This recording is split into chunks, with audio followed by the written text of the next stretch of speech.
am standing in the heart of Dallas, a diverse city enriched with culture, art, and learning opportunities. Behind me is the Perot Museum of Nature and Science. The Perot Museum was named in honor of Margaret and Ross Perot by a $50 million gift from their children. The building was designed by Tom Main, a 2005 Pritzker Prize-winning architect.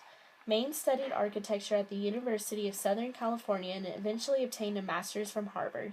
Main is the founder of Morphosis, an architectural firm launched in 1972. Morphosis tends to break past traditions and push the limits of modern architecture, and the design of the Perot Museum is a perfect example of that. Groundbreaking began in 2009 and the construction went on into 2010. The building was completed and opened on December 1st, 2012. The texture on the side of the building was created by placing an outer skin made up of 656 textured precast concrete panels equaling up to 4 million pounds. Not only does the architecture and features of the building provide green alternatives, but the building was also constructed and opened without obtaining any debt through donations alone. The mission of the museum is inspiring minds through nature and science. It was made to enhance learning and create a challenging learning environment for everyone. The Perot is another exceptional piece to the diversity and culture that the Dallas area has to offer. The Perot building is 180,000 square feet and 170 feet tall, environmentally friendly, and also a work of art in itself. There are 11 permanent exhibit halls along with a new exhibit that's featured continuously.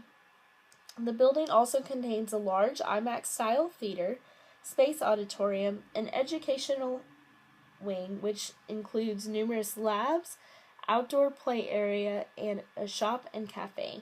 The design and layout of the building utilizes all 180,000 square feet of the building to its highest potential. The architecture of the Perot embraces many elements and principles of art. There is an evident use of line and structure in how the viewer's eye moves around the building. The outside of the building lacks many organic shapes and lines.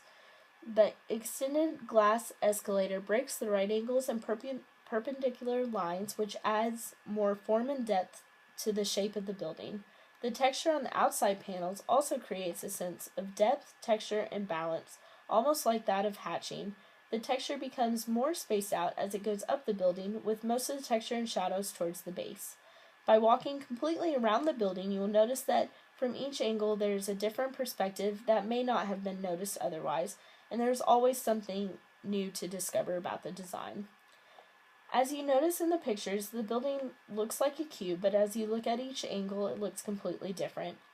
Although there is not an abundance of color, the naturalness is key to the design, and the fact that it is also very eco-friendly. The neutral colors also add to the simplicity and modern feel of the building. The Perot Museum has the appearance of a floating cube. There is no apparent deep meaning behind the design other than adding an extra dash of life to Dallas. I would say of the methodologies of art history, the Perot most closely relates to Marxism. It uses a green rainwater collection system which irrigates the ground through recycling, as well as solar panels and green resources to provide and save on heat, electricity, and water usage. 80% of the museum is open to the public. This goes to show that the building and its function is for the people themselves, which correlate with Marxism and the social message being conveyed to the people in all classes in the Dallas and surrounding areas. I found this piece to be both interesting and engaging in every aspect of its design. The Perot is very modern and breaks tradition, which I appreciate when it comes to art. The architecture is both sleek and edgy. I love how the design intertwines the city of Dallas and embraces nature and green eco-friendly features at the same time. The large open glass areas allow people to overlook and see the beauty of the city.